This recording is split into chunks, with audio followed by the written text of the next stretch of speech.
Today's April 7th, 2025. My name is Rob Carter of Kalamazoo Right to Life, and this is Pro-Life Week. Well, some things in the news today, so I'm just your casual reporter. First story, we talked about this maybe 2 weeks ago, and this is an update. A 64-year-old grandmother and pro-life campaigner was convicted, that's past tense, was convicted Friday of merely holding a sign peacefully outside an abortion clinic in Great Britain. Livia Tosicki-Bolt was convicted of breaching an anti-free speech buffer zone. We've talked before about the situation or the crisis, I would say, in England regarding free speech. It's horrible. Okay, let me keep going here. A free speech buffer zone outside an abortion clinic in Bournemouth, sparking outrage over what critics call a crackdown on free speech in the United Kingdom. Tosicki-Bolt, a retired medical scientist, was found guilty at Poole Magistrates Court of violating a public spaces protection order on 2 occasions in March of this year. It's amazing how the arrest and the prosecution and the conviction all took place in 1 month. That's pretty fast. This woman had been holding a sign that read, quote, "Here to talk if you want," within a restricted 500-foot zone around the Dorset abortion clinic, an act prosecutors argued disrupted the privacy and safety of women seeking abortions. District Judge Orla Austin ruled that her presence could have a, quote, "detrimental effect. Abortion center customers, their companions, staff, and the public." Despite Tosicki claim that she was merely offering consensual conversation. The court handed her a 2-year conditional discharge and ordered her to pay £20,000, which in our currency is approximately $26,000. That was her fine for holding a sign. She wasn't praying. She wasn't protesting. She wasn't talking. All she was doing was holding a sign, just encouraging conversation outside of an abortion clinic. And for that, she's been fined $26,000. Free speech is dead in England when it comes to abortion and the right of pro-life activists or advocates to just engage in a conversation with people who are contemplating having an abortion. Free speech is gone in England. Tragic. Okay, number 2, the Supreme Court on April 4th will consider, or did consider, a New Jersey Pregnancy Research Center's petition to stop the state attorney general's invasive investigations. New Jersey Attorney General Matthew Platkin demanded that First Choice Women's Research Center reveal confidential documents and the identities of donors behind nearly 5,000 donations. The Alliance Defending Freedom reports. The ADF explains that the First Amendment protects from disclosure without justification. I mean, Kalamazoo Right to Life receives donations from people. We have not been required or forced to release information about who donates money to us. And I'm sure Alternatives of Kalamazoo has not been told that they must report who donates to them. We're private organizations. People have the right to privacy if they want to make a donation, like to Alternatives. It may be a charitable contribution that they may want to be able to get a tax, write-off because it's a 501c3. But the government should not be allowed to step in and demand that private nonprofit organizations report who their donors are and how much they gave. This is privacy. Okay, here's a quote, I believe, from ADF. Quote, New Jersey's Attorney General is targeting First Choice Women's Resource Centers, a ministry that provides free ultrasounds, baby clothes, and more to its community, simply because of its pro-life views, said ADF Senior Counsel Aaron Hawley. I'm quoting again, the U.S. Constitution protects First Choice and its donors from unjustified demands for their identities, and First Choice is entitled to vindicate those rights in federal court. Well, so it said that it was going to take place on April 4th, and so I looked at some more references, and I couldn't find whether or not the Supreme Court heard oral arguments on this case. So it was confusing. So then there was another article on another website that deals with another Supreme Court case. So let me read from this case. There are just two Planned Parenthood clinics in South Carolina, but every year they take hundreds of low-income patients who need things like contraception, cancer screenings, and pregnancy testing. Now, this article may be slanted in a pro-abortion frame of mind. So take note that the wording may not be pro-life.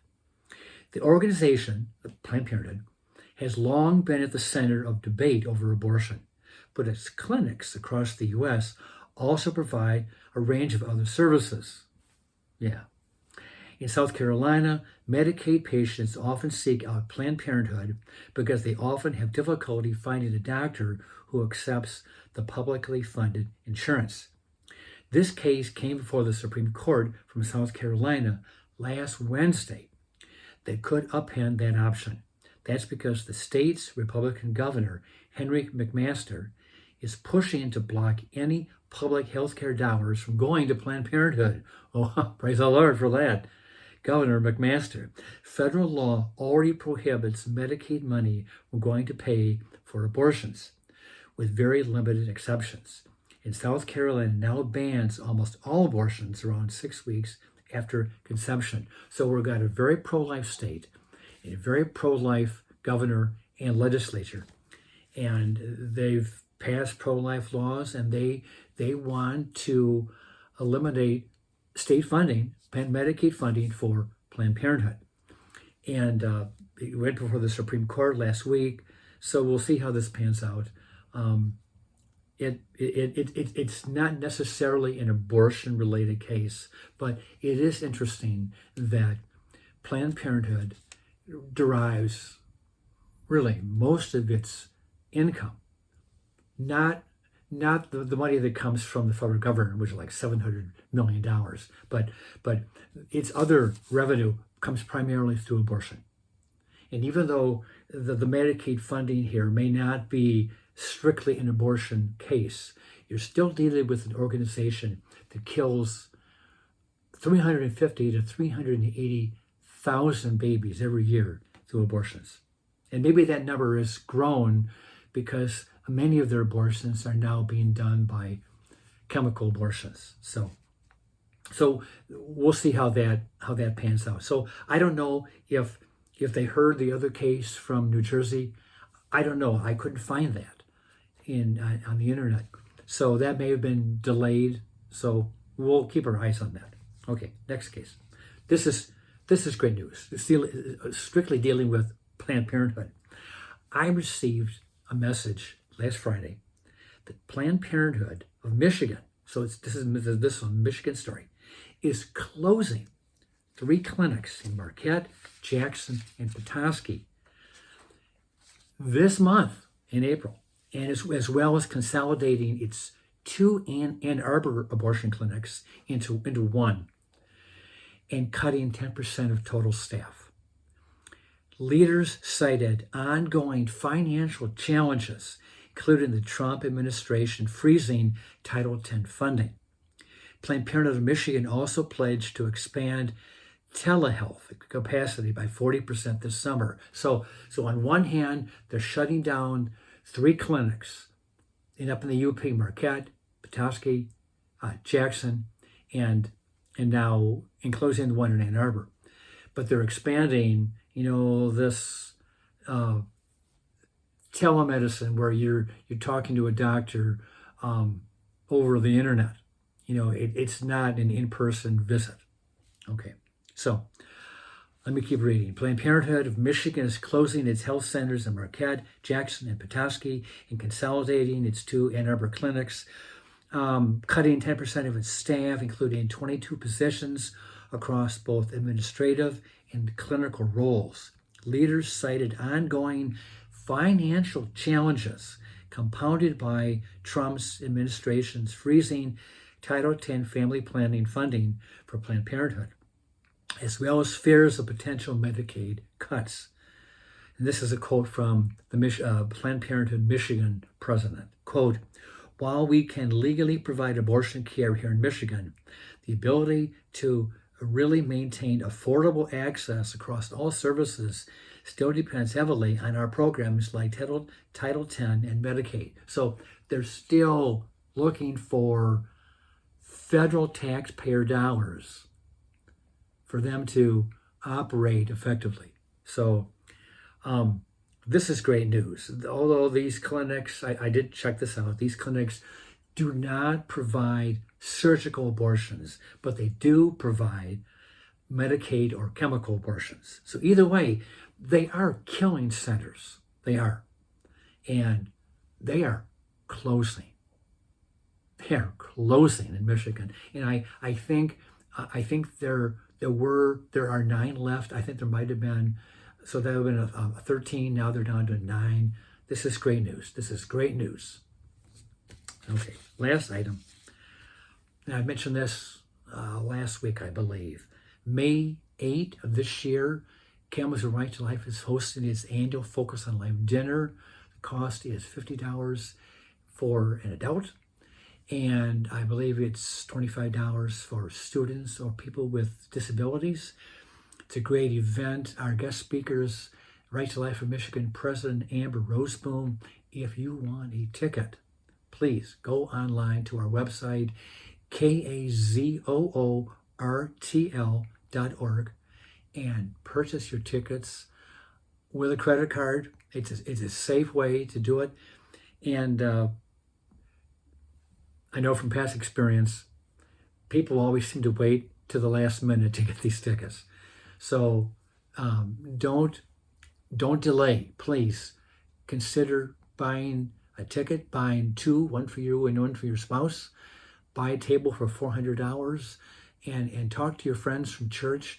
May 8, 2025, Focus on Life dinner, Kalamazoo Right to Life's fundraising dinner for Right to Life in Michigan. It's going to be held at Kalamazoo First Assembly of God's Ministry Center, where it's been held for the last 10 years or so. It's a great venue for our annual event. With that, I'll let you go, and I'll see you next time.